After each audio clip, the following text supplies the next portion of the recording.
నా ప్రాణ ప్రియుడా యేసు రాజా, అర్పింతును నా హృదయార్పణ. నా ప్రాణ ప్రియుడా యేసు రాజా, అర్పింతును నా హృదయార్పణ.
మరొకసారి వాక్యంలోని ఒక వచనాన్ని చదివి ప్రార్థన చేసుకున్నాం.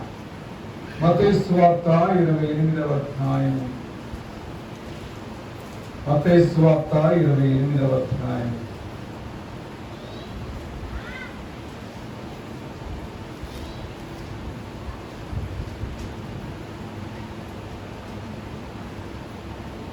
పదహారు 17 వచనాలు చదువుకున్నాం. మత్తయి సువార్త 28వ అధ్యాయం 16, 17 వచనాలు ప్రారంభించుదాం. 11 మంది శిష్యులు యేసు తమకు నిర్ణయించిన గలిలయలోని కొండకు వెళ్ళిరి. వారు ఆయనను చూసి ఆయనకు మొక్కిరి, కానీ కొందరు సందేహించిరి. దేవుడు తన వాక్యము మన వినికిడిలో మన ఆత్మీయ మేలుల నిమిత్తం మనల్ని దీవించును గాక.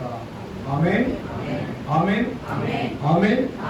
ప్రార్థన చేసుకొని కూర్చున్నాం. కృప కలిగిన తండ్రి, ఈ సన్నిధిలో మమ్మల్ని జ్ఞాపకం చేసుకుని, ఇదిగో మే మాసము మొదటి దినమున మొదటి ఆదివారము మిమ్మల్ని ఆరాధించగల కృపను మాకు ఇచ్చినందుకున్నాం. గత మాసపు నీ ప్రేమకు మా ప్రాణాత్మ జీవనాన్ని అప్పగించుకొని చూడదు. ఈ మాసము మీరు అంగీకరించిన విశ్వాసం కలిగిన వారమై మీరు ఆజ్ఞాపించిన క్రియలను చేసి మీ సన్నిధిలో ఆనందించగల కృప మాకు దయచేయమని, మా యందు మీరు అతిశయించగలిగిన అనుభవం కలుగు చేయమని యేసు నామమున సమస్తము నీకు అప్పగించి వేడుకొనుచున్నాము తండ్రి. ఆమేన్. కూర్చున్నాను. Please be seated.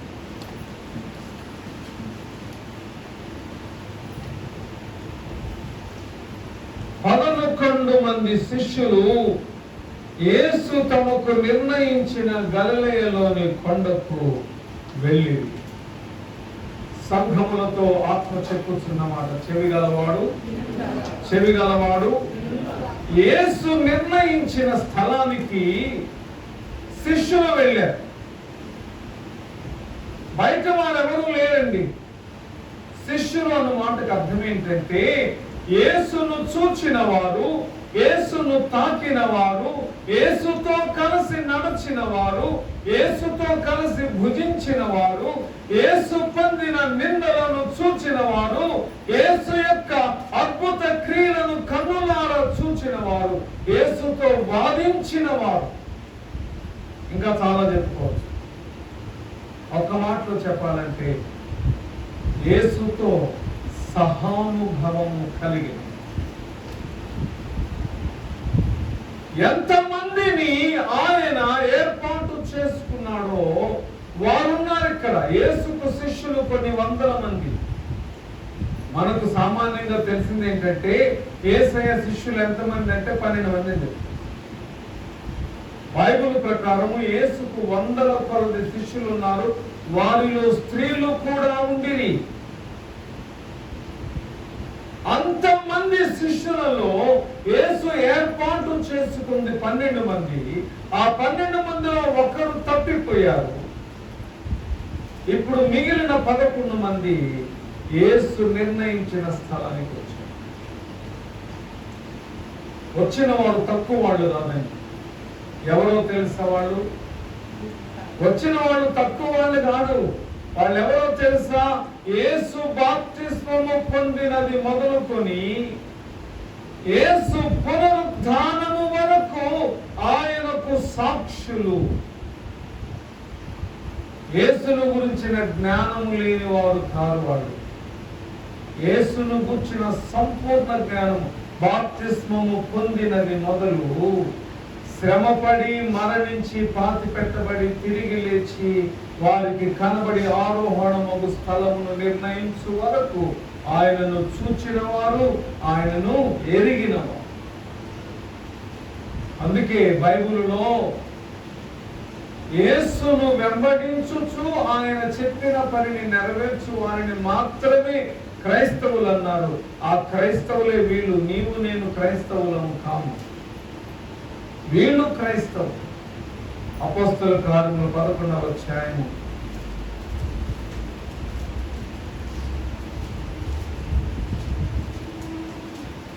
అపోస్తల కార్యములు 11వ అధ్యాయం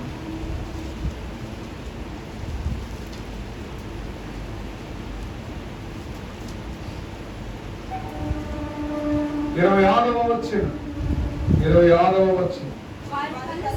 వారు కలిసి ఒక సంవత్సరమంతయు సంఘములో ఉండి బహుజనములకు వాక్యమును బోధించిరి. మొట్టమొదట అంతియొకయలో శిష్యులు క్రైస్తవులు అనబడిరి. వీళ్ళు ఏం చేశారంటే యేసు పునరుద్ధానుడై వెళ్ళిపోయిన తర్వాత ఒక సంఘములో ఉన్నారు. ఒక రోజు 2 రోజులు కాదు, ఒక సంవత్సరమంతయు ఊరక కూర్చుండలేదు, ఊరక ప్రార్థన చేయలేదు. వారు అనుదినము బయటికి వెళ్ళి అనేక మందికి క్రీస్తును గూర్చిన జ్ఞానమును బోధించారు. ఈ మధ్య కాలంలో ఒక యవనస్తుడు నా దగ్గరకు వచ్చి, అయ్యగారు నాకు సేవ చేయాలని ఆశ ఉంది, పెళ్లి కూడా చేసుకోకూడదు అనుకుంటున్నాను, ఎలాంటి సేవ చేస్తే మంచిదని మీరు అంటారు అన్నారు. నేను అన్నాను, ఎలాంటి సేవని నన్ను అడిగితే నీకే ఆశ ఉందో నీకే పిలుపుందో నాకు తెలియదు కదా, ఎలాంటి సేవని నన్ను అడిగితే నేనేం చెప్పను అన్న. మీరైతే అన్నాడు, మీరైతే ఏం చేస్తారు? నేను అన్నాను, 1 to 1 ఒకరితో ఒకరు స్వార్థ పరిచర్య చేసే వ్యక్తిగత పరిచర్య అయితే నాకు ఇష్టం. అప్పుడు ఆ వ్యక్తి అన్న మాట ఏంటంటే, ఒకరితో ఒకరు స్వార్థ పరిచర్య అంటే మిగిలిన పరిచర్యలో అన్నాడు. నేను అన్నాను, పరిచర్యలు చాలా రకాలు ఉన్నాయి. ఒకప్పటి పరిచర్య వేరు, ఇప్పటి పరిచర్య వేరు. ఒకప్పటి పరిచర్యకు చాలా ఫ్రీడమ్ ఉంది, ఇప్పటి పరిచర్యకు ఫ్రీడమ్ లేదు. ఈ మధ్య కాలంలో గుంతకల్లులో ఒక సేవకుడు కరపత్రాలు పంచుకుంటే అతనిని కొట్టి బూతులు తిప్పి పరిశుద్ధ గ్రంథాన్ని చింపి పడేసి.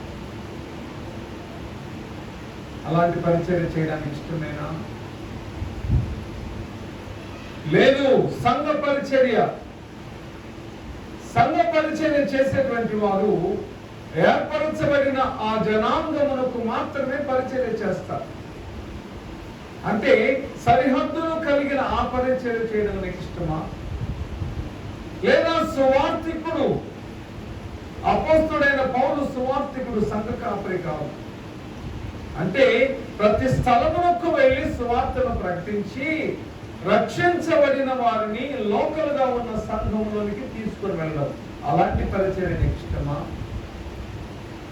లేక అన్యజనుల మధ్యకు వెళ్ళి సువార్తను ప్రకటించు పరిచర్య నీకు ఇష్టమా? లేక ప్రార్థించుచు బలహీనముగా ఉన్న వారిని బలపరుచు పరిచర్య నీకు ఇష్టమా? ఏ పరిచర్య నీకు ఇష్టమో అనంటే అక్కడ అన్న మాట ఏంటంటే, ఇన్ని పరిచర్యలు ఉండగా క్రైస్తవులు ఇంకనూ ఎందుకు అభివృద్ధి కాలేదు అంటే ఆయన ఉద్దేశం ఏంటంటే, ఫలానా క్యాస్ట్ లోనే క్రైస్తవులు ఎక్కువ ఉంటారు, లేకపోతే వేరే క్యాస్ట్ నుంచి వచ్చిన క్రైస్తవులు తమకు తాము ఎందుకు వేరుగా సంఘం ఏర్పాటు చేసుకుంటారు? క్రైస్తవులు అంటే ఎవరు? నిజముగా ఇన్ని పరిచర్యలుంటే క్రైస్తవులు కులాల మధ్య ఎందుకున్నారు? నేనన్నాను, నువ్వు భారతదేశంలో పుట్టావు కాబట్టి కులాల మధ్య క్రైస్తవులు అంటున్నావు. సంఘం అంటే ఒక దేశంలోని క్రైస్తవులో లేకపోతే ఒక సంఘములోని క్రైస్తవులో కాదు, ప్రపంచమంతటిలో విశ్వాసముంచిన వారిలో సందేహింపక మరణము వరకు ఆయనను వెంబడించుటకు నిశ్చయించుకొనిన నిజ క్రైస్తవుడు సంఘం. అంటే క్రైస్తవులు అనగానే అందరినీ నువ్వు తీసుకొని వీళ్ళు క్రైస్తవులు అనడానికి లేదు. క్రైస్తవుడు అనగా క్రీస్తు శరీరములోని ఒక అవయవం. క్రీస్తు శరీరములోని ఒక అవయవము. ఇక్కడ మనకు కనిపించే శిష్యులు సామాన్యులు కాదు. వారు యేసుతో నడిచి, యేసుతో భుజించి, యేసుతో ప్రయాణం చేసి, యేసును చూచిన వారు, యేసు జీవితాన్ని వారు ఏమంటారు దానిని పూర్తిగా ఇన్ అండ్ అవుట్ ఆయనను ఆయన సమస్తమును ఎరిగినవారు. సంవత్సర కాలము క్రీస్తును ప్రకటించి ప్రపంచంలో మొదటిసారి క్రైస్తవులు అనబడిన వాళ్ళు యేసు నిర్ణయించిన స్థలానికి గలలేకు వచ్చారు. ఎందుకంటే అక్కడ నుంచి ఆయన పైకి వెళ్ళాలనుకుంటున్నాడు, ఆరోహణం అవ్వాలనుకుంటున్నాడు. కానీ ఇక్కడ వింతైన మాట ఏంటంటే, నాకు చాలా మనసు కష్టం అనిపించిన మాట చూడండి, 17వ వచనం. వారు ఆయనను చూచి ఆయనకు మ్రొక్కిరి, కానీ చదవండి, తర్వాత ఏముందండి? కొందరు క్రైస్తవులకున్న చెడ్డ బుద్ధి కనిపిస్తుంది. ఇంత గొప్పవారు యేసుతో నడిచారు, యేసుని రుచి చూచారు, యేసు శ్రమలను చూచారు, యేసు మరణమును చూచారు, యేసు పునరుద్ధానమును చూచి కూడా కొందరు సందేహించారు. ముందే 11 మంది, ఆ 11 మందిలో కొందరు సందేహించారు. క్రైస్తవ సంఘము నేడు అదే స్థితిలో ఉంది. సందేహించుచు బతుకు. ఒక మాటలో చెప్పాలంటే, ఇక్కడ క్రైస్తవులు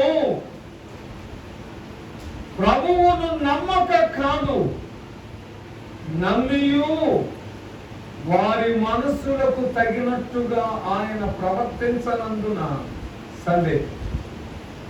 ఇక్కడ మనం చదువుకున్నాం, సందేహించడానికి ముందు ఏం చేశారు? వాళ్ళు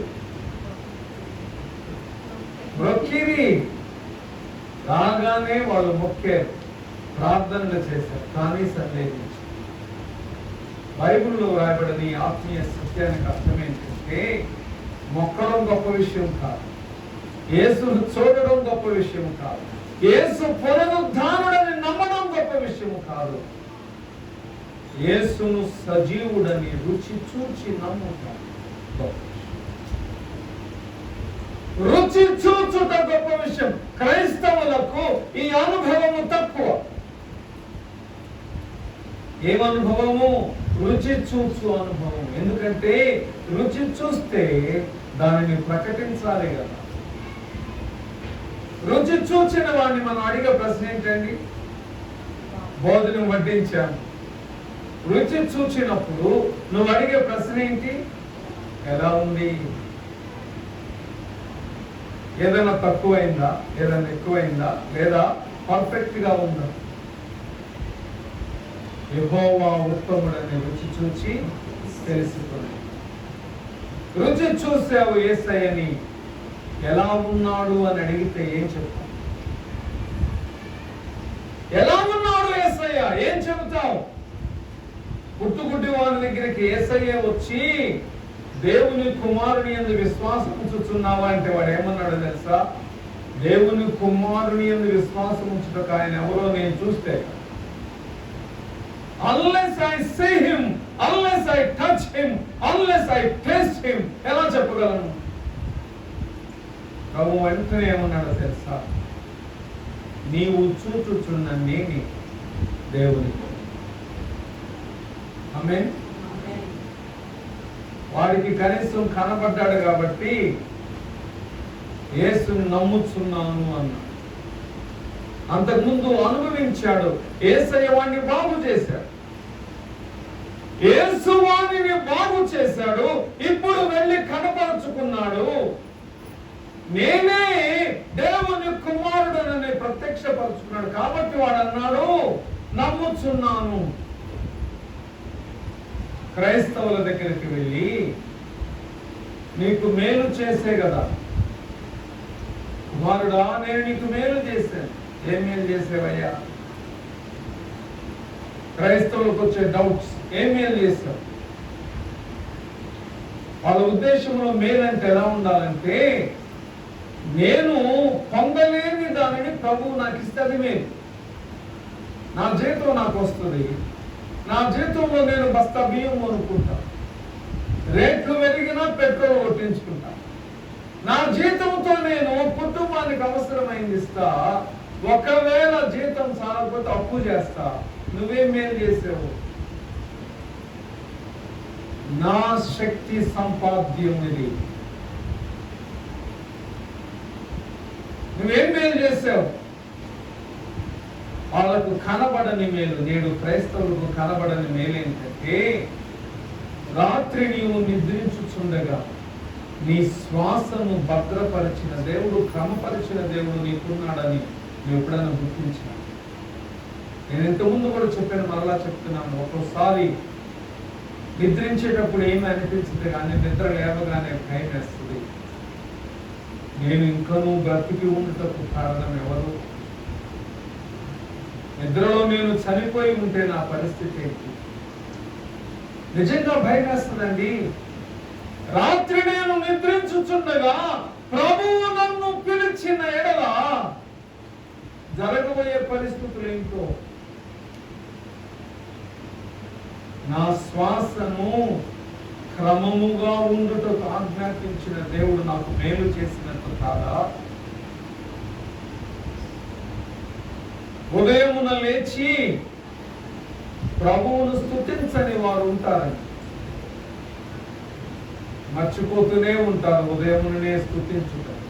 అయినను ప్రభువు నీకు ఆరోగ్యం ఇచ్చి నీ శరీర భాగములన్నీ పనిచేయనట్లు చేసి ఆహారం ఇచ్చి, కీర్తనకారుడు అంటాడు ఒక చోట, ప్రార్థన చేయకుండానే ఆహారమును మృంగు నా ప్రజలకు తెలివి లేదా? బైబిల్లో ఉందన్నమాట. ప్రార్థన చేయకుండానే ఆహారమును మృంగు నా ప్రజలకు తెలివి లేదా? భోజనము చేసి ఉద్యోగానికి వెళ్ళి వచ్చి కుటుంబముతో సంతోషించి, ఇవన్నీ మేలు కాదా? పగలు ఎండ దెబ్బ, రాత్రి వెన్నెల దెబ్బ తగులుకుండా భద్రపరచు ప్రభు నీకు తోడు. ఏం మేలు చేసేవయ్యా నువ్వు? నీ జీవితంలోనికి ప్రభువు తెచ్చు సమస్తము ప్రభుని స్తుతించుటకు నీకు కలుగు చేయ ఒక అనుభవం అని నీకు తెలుసా? ఈరోజు ఉదయం షార్ట్ మెసేజ్ లో నేర్చుకున్నాం. అది కన్నీరైనా, వేదనైనా, గాయమైన, బాధ అయినా, దుఃఖమైన, అది ఖడ్గమైన, లేక కలహమైన, లేక కోపమైన, ప్రభువు నిన్ను తనకిష్టమైన రీతిగా మలుచుటకు వచ్చిన అనుభవమే తప్ప నీవు సొంతంగా అది తీసుకొని తీర్పు తీర్చున్నటువంటిది కాదు. ఇన్ని మేలు చేస్తే ఇంకనూ సందేహిస్తావా నీ దేవుని? వారు మొక్కిరి కానీ సందేహించు. బైబిల్లో కొంతమంది యవనస్తులు ఉన్నారు. వాళ్ళ పని ఏంటో తెలుసా? బలి అర్పించిన దాని మాంసమును వండుతుంటారు యాజకులకు భోజనం కోసం. మరికొంతమంది యవనస్తులు ఉంటారు, ప్రత్యేకించబడిన వారు ఆ మాంసములోని కొన్ని ప్రత్యేకమైన భాగాలను తీసుకెళ్లి బలిపీఠము మీద వాటిని దేవునికి ప్రతిష్ఠించుతుంటారు. మరికొంతమంది యవనస్తులు ఉంటారు, ఆ పశువు యొక్క చర్మమును వ్యర్థాలని తీసి పడవేస్తూ ఉంటారు. అన్నీ దేవుని పనులే, వాళ్ళంతా బాగానే చేస్తున్నారు. కానీ యాజకుని కుమారులని కొంతమంది యవనస్తులు, వాళ్ళు ఏం చేస్తున్నారో తెలుసా? మాంసం ఇంకను ఉడకక ముందే యాజకులకు అది వడ్డించక ముందే తమ నిమిత్తము దానిని తీసుకుని వెళ్ళి తింటూ అక్కడకు వచ్చు స్త్రీలను బలహీనపరుస్తుంటారు, బలహీనమైన కార్యాలు చేస్తారు. ఎవరో తెలుసా వాళ్ళు? ఎవరండి? యాజకుని కుమారులు. వంట ఉండేటువంటి లేవీయులు కాదు, లేక అక్కడ ఉన్నటువంటి బలహీనతను తీసివేసే లేవీయులు కాదు, యాజకుని కుమారులు. దేవునికి ఎంత కోపం వచ్చిందో, దేవుడు ఎంత ఓర్చుకున్నాడో, ఓర్చుకొని ఓర్చుకొని ఓర్చుకొని ఇక ఎవరితో మాట్లాడాలో తెలియక చిన్న బిడ్డని పిలిచి, సమూయేలు నువ్వు వెళ్ళి చెప్పు. ఏం చెప్తారండి సమూయేలు? అతడే ఒక అధికారము క్రిందనున్నవాడు, చిన్న బిడ్డ, వెళ్ళి చెప్పు. వణికిపోయాడు సమూయేలు. ఏలి వచ్చి దేవుడు ఏం చెప్పాడో చెప్పండి. ఏం చెప్తాడు? చెప్పడని తెలిసి ఏలి ప్రమాణము చేయించి చెప్పింది. క్రైస్తవులలో ఉన్న బలహీనత ఏంటంటే సందేహించుట. ఈనాడున దేవుని సంఘములో ప్రభువుని సందేహించువారు కలరు, ప్రభువుని అవమానించువారు కలరు. మేము యేసయ్యను చూసాము అన్నారు. యేసయ్యను చూడడం ఏంటి? చచ్చిపోయాడు కదా. లేదయ్యా, ఆయన పునరుద్ధానుడయ్యా. లోకమంతా ఆయన చచ్చిపోయాడు, ఆయన బాడీని శిష్యులు ఎత్తుకొని పోయారని చెప్పుకుంటే మీరేంటి యేసు లేచాడు అంటున్నారు? మీకు విషయం తెలుసా? ఒక వింతైన మాట నేను నిన్న పాస్టర్ గారు నాతో అంటే నాకు ఎందుకు గుర్తు రాలేదనిపించింది. యేసు శిష్యులు నమ్మలేదు యేసు లేచాడని. యేసు లేచాడని యేసు శిష్యులు నమ్మలేదు. మగ్దలేనే మరియ నమ్మలేదు, పేతురు నమ్మలేదు, యోహాను 20వ అధ్యాయంలో వాళ్ళు ఎవరు నమ్మల. కానీ యేసును చనిపోయిన తర్వాత సమాధిలో పెట్టాక ఆ రాజు దగ్గరికి కొంతమంది వచ్చారు. మీకు బాగా గుర్తుంటే వినండి. ఆ రాజు దగ్గరికి కొంతమంది వచ్చారు. వచ్చేయమన్నారు తెలుసా? 3వ దినమున నేను లేస్తానని ఈ వంచకుడు చెప్పుట మాకు గుర్తుంది. ఆమె ఎవరు నమ్మారండి యేసు లేస్తాడని? అన్యుడు, రోమీయులు, అన్యజనులు, యేసుతో నడచిన వారు, యేసుతో కలిసి భుజించిన వారు, యేసుతో 3.5 సంవత్సరాలు స్నేహం చేసిన వారు, యేసు బాప్తిస్మం మొదలుకొని పునరుద్ధానం వరకు యేసుతో ఉండిన వారు యేసు లేచాడంటే నమ్మకం. యోహాను 20వ అధ్యాయంలో మగ్దలేనే మరియ శిష్యుల దగ్గరికి వచ్చి అంటుంది, సమాధి ఖాళీగా ఉంది, యేసు దేహమును ఎవరో ఎత్తుకొని పోయేది. పరిగెత్తుకొని వెళ్ళిన శిష్యుడు సమాధి ఖాళీగా ఉండడం చూచి యేసుని ఎవరో ఎత్తుకొని పోయారు అనుకున్నాడు. పేతురు లోపలికి వెళ్ళి యేసు ముఖమునకు కట్టిన రుమాలు, యేసుకు చుట్టిన నారవస్త్రాల పడి ఉండటం చూచి యేసుని ఎవరో ఎత్తుకొని పోయారని నమ్మాడు. అక్కడ ఏముందో తెలుసా? వారు లేఖనములను గ్రహించలేదు. యేసు లేచాడని అన్యజనులు నమ్ముతున్నారు, నువ్వు నేను నమ్మడం లేదే. సందేహం. యేసయ్య శిలువ మీద చనిపోతే అందరూ పారిపోయారు, ఒక్కడు లేడు అక్కడ. యేసును వెంబడించిన శిష్యులు లేరు, యేసు ద్వారా స్వస్థత పడిన వారు లేరు. ఎందుకు? భయంకరమైన చీకటి వచ్చేసింది, భూకంపం వచ్చింది,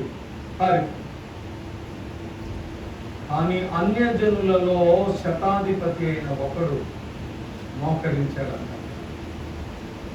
వీళ్ళంతా పారిపోయారు, అన్యజనులలో శతాధిపతి అయిన వాడు ఒకడు మోకరించి ఏమన్నాడో తెలుసా?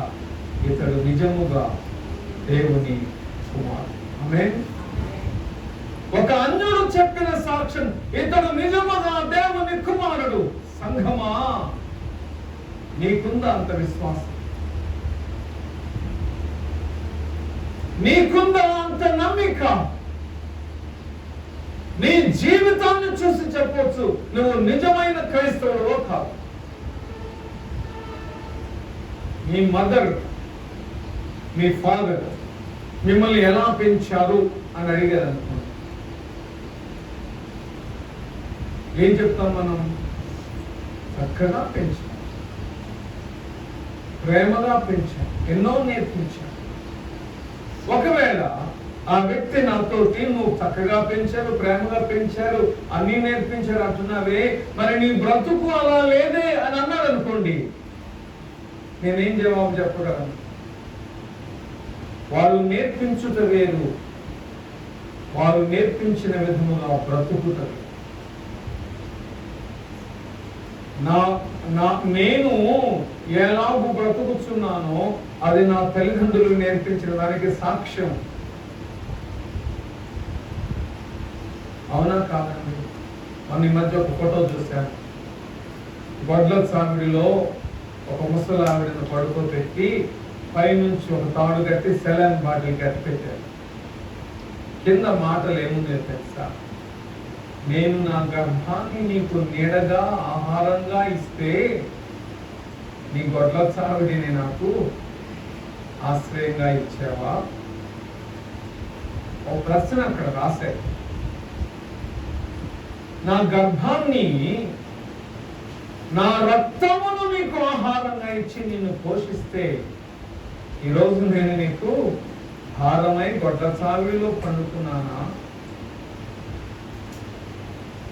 తల్లిదండ్రులను కొట్టేవాళ్ళు లేరండి.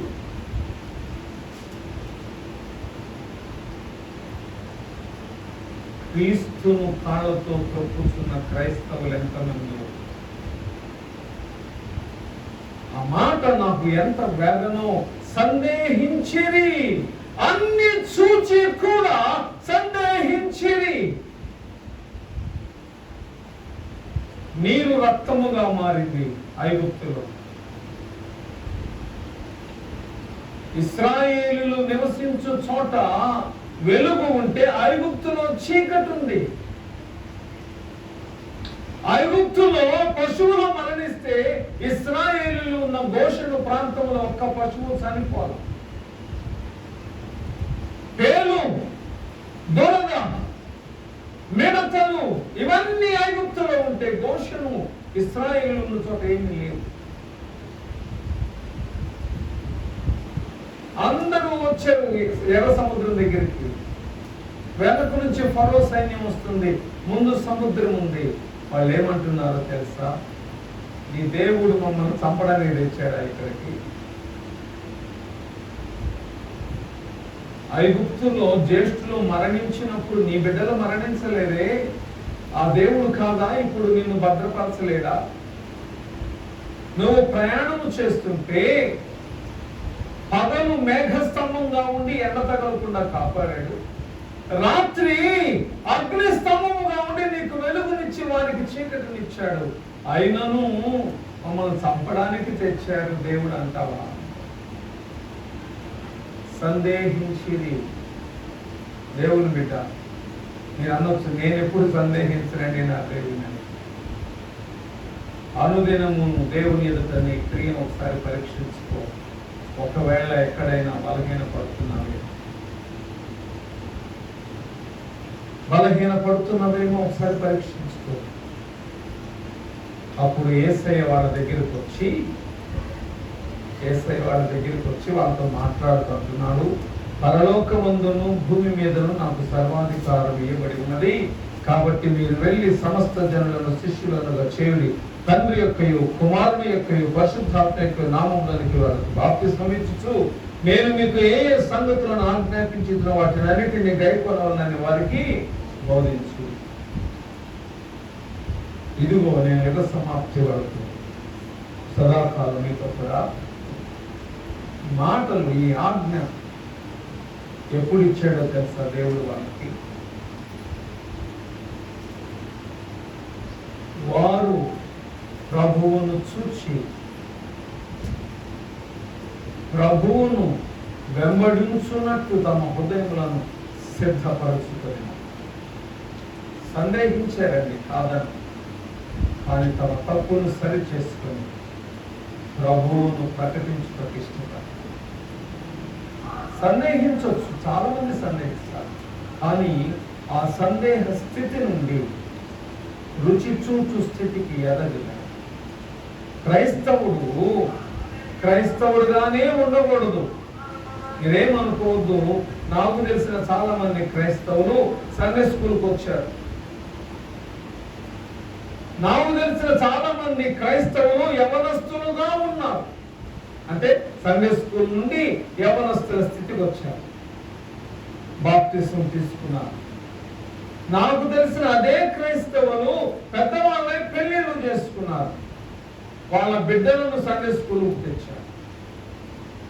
వాళ్ళలో కొంతమంది కొంతకాలానికి మరణించారు. ఒక మాట చెప్తున్నాను వినండి. సండే స్కూల్కి వచ్చాడు, యూత్ మీటింగ్కి వచ్చాడు, సంఘానికి వచ్చాడు, దేవుని సన్నిధిలో ఏది ఉద్యోగం చేసి కృప పొందుకొని మరణించాడు. కానీ రక్షించబడినట్టు రుజువు లేదు. పుట్టినది మొదలుకొని చనిపోయేంత వరకు దేవుని ఆలయానికి వచ్చాడు, కానీ ఎదిగాడని చెప్పగలమా? చెప్పలేమే. ఎందుకంటే యేసును కూర్చున్న స్తుతి సండే స్కూల్లో పాడాడు, పెద్ద అయ్యాక అదే పాటలు పాడాడు, చర్చికి వచ్చినప్పుడు పాటలు పాడాడు, బైబిల్ విన్నాడు, ఇంటికి వెళ్ళాడు, మందు దాగి పడుకున్నాడు. వాక్యం విన్నాడు, ఇంటికి వెళ్ళాడు, దేవునికి ఇష్టము లేనివి ఎన్నో తన ఇంటిలో సమకూర్చుకున్నాడు.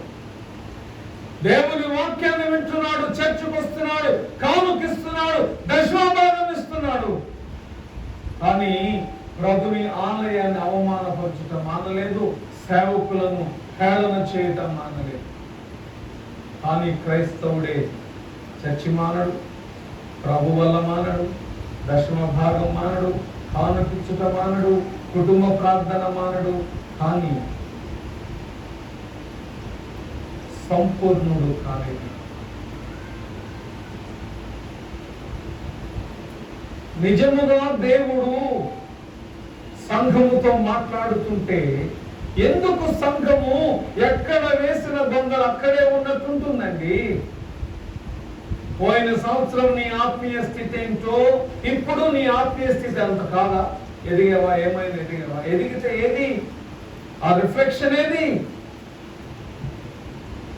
పోయిన సంవత్సరం రోషము కలిగిన నీవు ఇప్పుడు ఎందుకు రోషము లేని వానివలే ప్రభు కొరకు వాడబడకుండా బలహీనుడుగా బ్రతుకుతున్నావు? ఈ దేవుడు పోయిన సంవత్సరం బ్రతుకున్నాడు, ఇప్పుడు చచ్చిపోయాడా?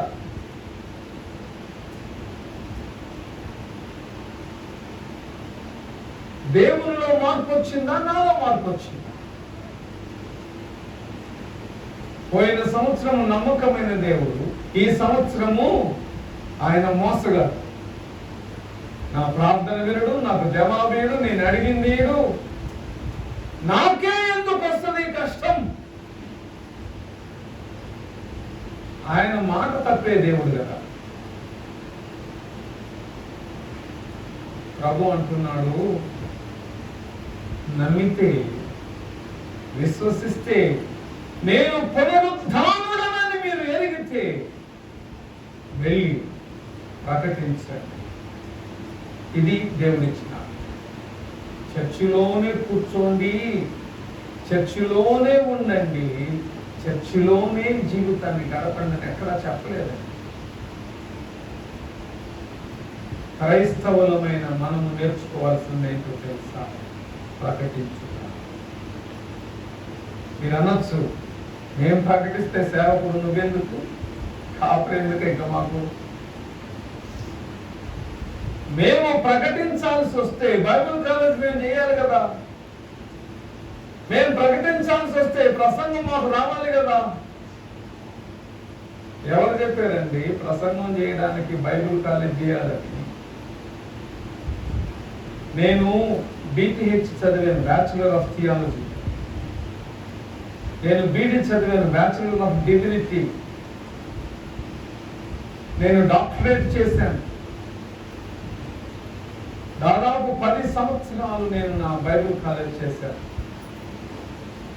నాకు బిరుదులు ఉన్నాయి. నేను రెవరెండ్, డాక్టర్, బిషప్ సర్టిఫికేట్లు ఉన్నాయి రండి. నాకు తెలిసినంత వరకు ఇన్ని కోర్సుల్లో ఎక్కడ ప్రసంగం ఎలా చేయాలి ఎవరు నేర్పించలేదండి. ఎవరు నేర్పించాల? ప్రసంగం నేర్పించరు. ప్రసంగం ఆత్మదేవుడు ఇస్తాడు.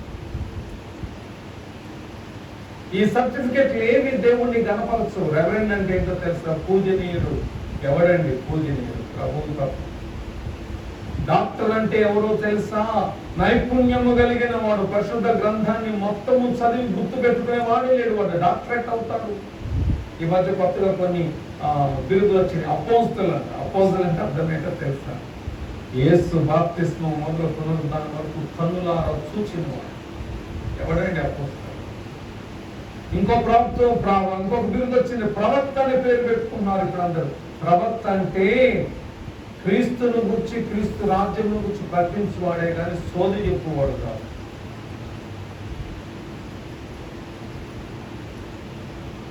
ప్రసంగం అంటే ఏంటో తెలుసా?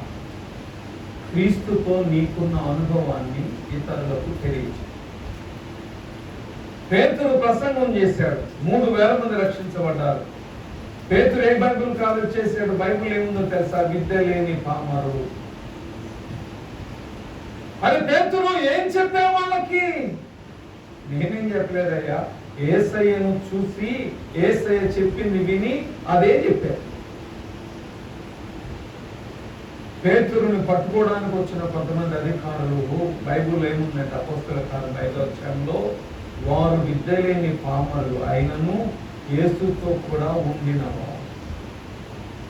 ఈ రోజున దేవుని కొరకు క్రైస్తవుడు వాడబడలేకపోవడానికి కారణం యేసుతో కూడా ఉండిన అనుభవం లేదు. వాళ్ళ జీవితంలో వాక్యముతో కూడా బ్రతికిన అనుభవం లేదు. ఈరోజు యేసయ్య నిన్ను నన్ను పిలుస్తున్నాడు. He is calling you. చిన్న పిల్లలను, యవనస్తులను, పెద్దవారిని, పురుషులను, స్త్రీలను ప్రభువు పిలుస్తున్నాడు. ఏమని? రక్షించబడ్డావు కదా, నన్ను చూపించు. ప్రకటించిన అవసరం లేదు. నోరు తెరిచి ప్రకటించవద్దు, పాటలు పాడొద్దు, వాక్యం చెప్పొద్దు, అన్ని జనుల మధ్యకి వెళ్ళొద్దు, ఎక్కడికి వెళ్ళొద్దు. నువ్వు స్వార్థ సేవ చేయొద్దు. అడవుల్లోకి వెళ్ళొద్దు, గ్రామాల్లోకి వెళ్ళొద్దు, ఎక్కడికి వెళ్ళొద్దు. ప్రభు కోరేదేంటో తెలుసా? నీవున్న స్థలములో నీవు క్రీస్తు వాడవని వారు ఎరుగున్నట్లు ప్రవర్తించు. అదే స్వార్థ సేవ. అదే స్వార్థ సేవ. నేను ఒకసారి ఒక ఆఫీస్కి వెళ్ళాను, ఒక వ్యక్తిని కలవడానికి. పలానా వ్యక్తి కావాలని అడిగాను. అది ఒక మిలిటరీ ఆఫీస్లో. ఆయనతో మీకేం పని, ఆయనకేమవుతారని అడిగాను. వాళ్ళకి ఆటోమేటిక్గా ప్రశ్నలు అనుమానాలు వస్తాయి. నేను అన్నాను, నేను ఆయనకు బంధువునండి, నేను ఒక పాస్టర్ గారిని. పాస్టర్ క్రిస్టియన్ అన్న. సరే ఉండండి పిలుస్తానని ఆయన పిలిపించి, ఆయన రాగానే నన్ను ప్రశ్నించిన వ్యక్తి ఆయనతో ఏమన్నాడో తెలుసా? నువ్వు క్రైస్తవుడు అని నాకు తెలియదే. నేను పొందిన అనుభవం చెప్తున్నాను. నువ్వు క్రైస్తవుడు అని నాకు తెలియదే.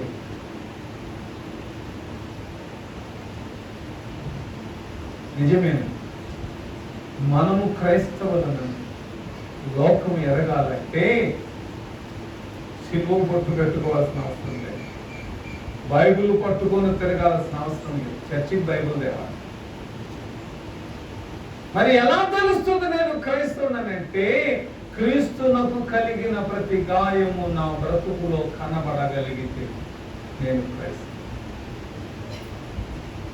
నన్ను ఒక గాయము చేసి చూడు, నాలో నుంచి చిందే రక్తము స్తుతి చెల్లించగలిగితే నేను క్రైస్తవు. నాకు కలిగిన ఒక మచ్చ, ఒక గాయము, ఇది ప్రభుని కొరకైన స్వార్థ పరిచర్య వచ్చినది అని చెప్పగలిగితే అది క్రైస్తత్వం. నోరు తెచ్చి చెప్పనక్కర్లేదు, బైబిల్ పట్టుకొని తిరగనక్కర్లేదు. నా ప్రవర్తన ఇతడు క్రీస్తు బిడ్డ అయి ఉన్నాడని చెప్పగలిగితే చాలు. 128వ కీర్తన 4వ వచనం ఏముందో తెలుసా? యెహోవా వలన ఆశీర్వదించబడిన జనాంగమని వీరిని గూర్చి చెప్పుదురని. యెహోవా వలన ఆశీర్వదించబడిన జనాంగమని చెప్పాలి. నేను మొన్న ఈస్టర్ రోజు గుంటూరు బ్యాప్టిస్ట్ చర్చ్కి వెళ్ళాను. 16వ తారీఖు రాత్రి 11:30 చర్చ్ ముందు నిలబడే పాస్టర్ గారికి ఫోన్ చేశాను. పాస్టర్ గారు ఒక ఆయన్ని పంపాడు తలుపు తీయడానికి. తలుపు తీస్తే నన్ను రూమ్ వైపు నడిపిస్తున్నాను. చర్చి బయట పెద్ద ఖాళీ స్థలం ఉంది, అటు నుంచి తీసుకెళ్తుంటే ఆ లెఫ్ట్ సైడ్ లో ఒక ఇట్లా ఒక ఫ్లెక్సీ, ఎవరై ఉంటారు, పాస్టర్ గారా, సంగమా, లేకపోతే ఎవరైనా రాజకీయ నాయకులా? ఎందుకంటే బయట చాలా ఫ్లెక్సీలు ఉన్నాయి. అక్కడ 2 సర్వీసులు జరుగుతాయి, అంటే 2 పార్టీలు. ఉదయం 8 నుంచి 10:30 వరకు ఒక పార్టీ చేస్తుంది, 10:30 నుంచి ఇంకొక పార్టీ చేస్తుంది. సో 8:30 స్పీకర్ నా ఫోటో ఉంది, దాని వెనక మళ్ళీ ఇంకో ఫ్లెక్సీలో వాళ్ళ పాస్టర్ గారు. అప్పుడే నాకు బాధ అనిపించింది. ఇటు వెళ్తుంటే అక్కడ కనిపిస్తే ఎవరై ఉంటారని దగ్గరికి వెళ్ళాను. ఒరిస్సాలో క్రీస్తు కొరకు చంపబడిన గ్రహం స్టెయిన్స్ కుటుంబం ఫోటో. నాకు అప్పుడు అనిపించింది, వారు చనిపోయినా కూడా మాట్లాడచ్చు, వారి విశ్వాసం గురించి మాట్లాడు. హేబేలు చనిపోయి ప్రార్థన చేశాడు. క్రైస్తవుడు బ్రతికి కూడా ప్రభువును గురించిన మాట్లాడలేను, నిస్సహాయుడు. ఏడి నీ క్రీస్తు? మగ్దలేని మరియ లోపలికి చూచి యేసుని ఎవరో ఎత్తుకుపోయి. ఇంకా భయంకరమైనది ఏంటో తెలుసా? మగ్దలేని మరియ యేసయ్య దగ్గరికే వెళ్ళి తోటమాలి అనుకుని, అయ్యా ఎక్కడ పెట్టావు, ఆయన లేకుండా. పేతురు, నీవు సజీవుడమైన దేవుని కుమారుడు అని సాక్ష్యము చెప్పినవాడు, లోపలికి చూచి యేసు లేడని నమ్మాడు. యేసు పునరుద్ధానుడైన తర్వాత భయపడి రూములో దాగుకున్నారని. కానీ ఒక దినమున వారి తప్పుని ఎరిగి, దేవుని బిడ్డని క్వశ్చన్ తెలుసా? యేసు శిష్యులందరూ ప్రభు కొరకు ప్రాణం. ఎందుకు చెప్పగలరా మీరు? Because they saw the resurrected Christ. పునరుద్ధానుడైన యేసును చూచారు కనుక చనిపోయిన వారి కోసం ప్రాణం పెట్టలా, పునరుద్ధానుని కొరకు ప్రాణం పెట్టారు. మరి క్రైస్తవులమైన మనము యేసును చూసి ఉంటే, యేసును రుచి చూచి ఉంటే, ప్రాణము పెట్టునంతగా విశ్వాసం ఎందుకు ఉంచడం లేదు? నువ్వు ప్రాణం పెట్టొద్దు, చచ్చిపోవద్దు, కనీసం బ్రతుకులో పునరుద్ధానుడైన క్రీస్తుని ఎందుకు చూపించలేకపోతున్నాము? ఈరోజు దేవుడు నాతో మాట్లాడిన మాట ఏంటో తెలుసా? వారు యేసు నిర్ణయించిన గలిలోకి వచ్చారు. కొందరు బ్రొక్కేది, అందరూ బ్రొక్కారు, కొందరు సందేహించారు. ఇది ప్రభు నాతో మాట్లాడిన మాట. నా బ్రతుకులో ఇంకా సందేహం ఉందేమో. మనసుకి ఇష్టమే, శరీరం సిద్ధపడిందా? బైబిల్ ఒక మాట అంటాడు, ఆత్మసిద్ధమే శరీరము నాకు యేసయ్య కొరకు ప్రాణం పెట్టడం ఇష్టమే. ఎవడైనా వచ్చి యేసయ్య కొరకు నన్ను కొడితే నేను ఒప్పుకుంటానా? నన్ను గాయపరిస్తే నేను ఇష్టపడతానా? నన్ను చంపితే నేను వాని మీద కోపపడకుండా ఉంటాను. మనసుకు ఇష్టమై ఉపయోగం ఏముందండి? శరీరము కూడా ఇష్టపడగలరు. మనసుకు నచ్చితే ఉపయోగం ఏముందండి? నా బ్రతుకులో కూడా క్రీస్తును పునరుద్ధరణగా చూపించలేకపోతే, యేసు పునరుద్ధరణని నమ్మి ఉపయోగం. పేతురు అంటాడు, మేము యేసు పునరుత్థానమునకు సాక్షులము. ఆమేన్, ఆమేన్. నువ్వు సాక్షివేనా? ప్రభు కొరకు శ్రమ పడగలమా? ప్రభువును బ్రతుకులో చూపగలవా? ప్రభువుకి ఇష్టం లేని ప్రవర్తనను తీసివేసుకోగలవా? దేవుడు అంగీకరించగలిగిన అనగా మారగలవా? తలలో వచ్చి ప్రార్థన, తలలో వచ్చి ప్రార్థన.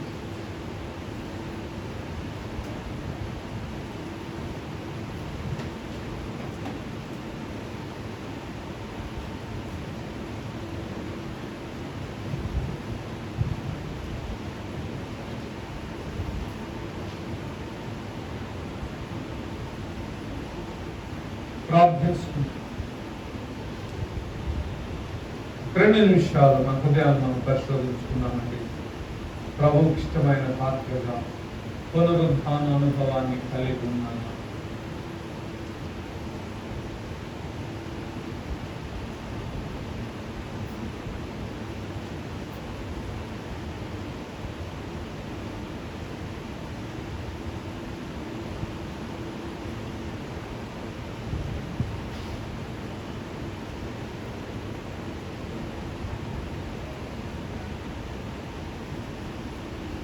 యేసయ్య ప్రేమ నీకు లోకువాయనా, యేసయ్య సిలువ సువార్త సులకనాయనా, యేసయ్య ప్రేమ నీకు లోకువాయనా, యేసయ్య సిలువ సువార్త సులకనాయనా,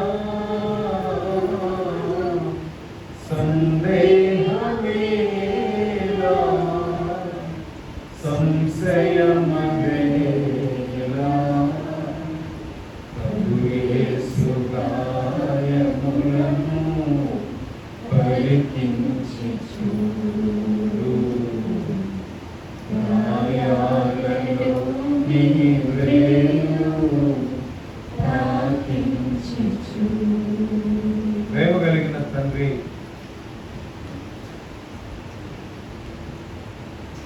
ఈ మరణమును కూర్చున్న అనుభవాన్ని కలిగి పునరుద్ధానులమై బ్రతుకుటకు యేసయ్యలో మీరు మాకు ఇచ్చినటువంటి ఆత్మీయ పరిణితి, ఎదుగుదల, సమాధానం స్తుతులు చెల్లిస్తూ, మీరు మాయందు నమ్మకముంచు విశ్వాసులుగా బ్రతకగల కృప, మీరు మాయందు అతిశయపడగలిగినటువంటి క్రైస్తవ అనుభవాలను కలిగి ఉండగల సహాయము మాకు దయచేయమని మా ప్రాణాత్మ జీవులను మీకు ప్రతిష్ఠించి అప్పగించి యేసు నామమున అడిగి వేడుకొనుచున్నాము తండ్రి, ఆమేన్.